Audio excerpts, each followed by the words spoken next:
Halo, assalamualaikum warahmatullahi wabarakatuh.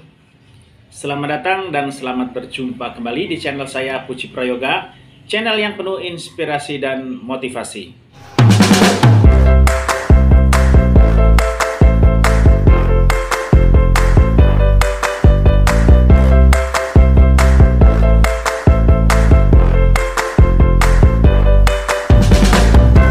Nah, pada kesempatan kali ini saya akan membahas tentang bagaimana cara memulai sebuah usaha. Tapi sebelum video ini saya lanjutkan, silahkan tekan subscribe dan jangan lupa nyalakan tanda lonceng agar teman-teman tidak ketinggalan video-video terbaru dari saya. Pada dasarnya, setiap orang itu ingin memiliki usaha sendiri. Hanya saja kadang-kadang terbentur dengan pemahaman yang keliru.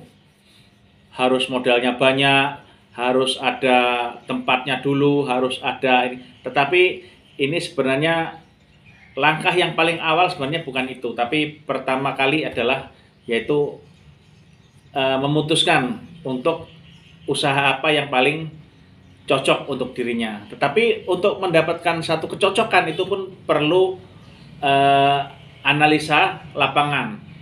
Dan ini memerlukan tahapan-tahapan yang sekiranya untuk pada saat kita mulai usaha ini sudah mantap. Yang pertama yaitu kita menganalisa lingkungan atau tempat yang akan kita gunakan usaha. Apakah yang diperlukan orang-orang di sekitar tempat usaha tersebut. Mungkin contoh saja lah ya, bahwa peminat pangkas rambut di sekitar itu cukup banyak, sehingganya kita lihat beberapa tempat-tempat pangkas rambut itu antri. Artinya di situ ada peluang bahwa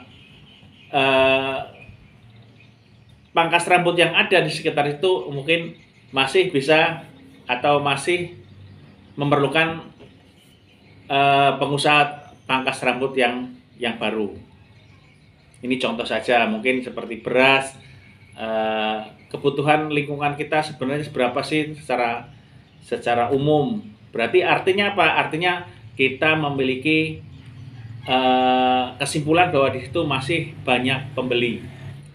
Kemudian yang kedua, analisa kedua yaitu di tempat itu penjualnya atau pengusahanya itu masih relatif sedikit dan bisa ditambah lagi pengusaha baru kita. Yang ketiga yaitu masih terjadi monopoli harga. Mungkin umpamanya harga potong rambut itu mungkin sekali potong 15.000 itu mungkin masih mendapat keuntungan, bahkan 10.000 mungkin masih mendapat keuntungan. Tetapi karena antri, banyaknya pembeli atau banyaknya konsumen mengakibatkan toko atau pengusaha yang ada itu memberi harga lebih tinggi. Berarti apabila kita masuk dengan harga yang sedikit lebih miring, itu masih aja punya kesempatan. Dan cenderung nanti monopoli itu hilang sehingga ada pasar yang stabil. Kemudian setelah itu bisa disimpulkan, mungkin Anda ingin membuka usaha, mungkin pangkas rambut, mungkin perjualan beras, atau mungkin sembako dan lain-lain. Ini sudah disimpulkan, baru kita memikirkan permodalan. Modal itu tidak terlalu harus besar, tapi cukup untuk memberikan sirkulasi barang itu cukup untuk pembeli dan stok. Itu masih cukup. Seandainya ini terbeli, itu bisa belanja lagi. Itu aja intinya gitu. Tidak harus banyak sekali besar, tidak. Tapi apabila pembelinya itu masih sisa dan ada pembeli baru datang, punya waktu untuk mendatangkan yang baru, itu berarti cukup, permodalan itu sudah dianggap cukup. Nanti sambil berjalan apabila akan menambah permodalan itu dilihat bahwa yang paling laku itu apa. Nah, itulah yang diperbanyak jumlah barangnya. Kemudian yang berikutnya yaitu kita harus memiliki tempat untuk usaha. Bisa tempat itu yang kalau bisa yang strategis. Apabila tidak strategis, berarti kita mainkan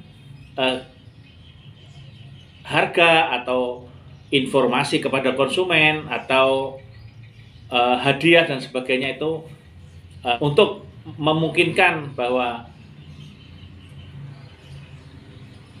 konsumen itu untuk membeli di produk yang kita sediakan itu tidak kesulitan dan merasa tetap beruntung. Kemudian yang terakhir yaitu eksekusi atau final perencanaan, yaitu mulai dengan segera. Karena dengan mulai itu kita sudah memiliki satu langkah.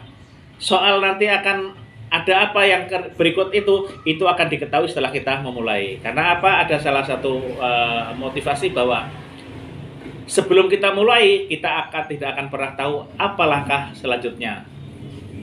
Oke, mudah-mudahan langkah-langkah ini bisa memberikan tips kepada teman-teman semua yang bingung akan mulai usaha apa dan dengan modal berapa. Oke, mudah-mudahan tips singkat ini bisa memberikan manfaat dan barokah kepada teman-teman semua. Sebelum video ini saya akhiri, silakan tekan like, komen, dan share agar teman-teman yang lain mendapatkan informasi-informasi terbaik dari kami. Saya akhiri, wassalamualaikum warahmatullahi wabarakatuh.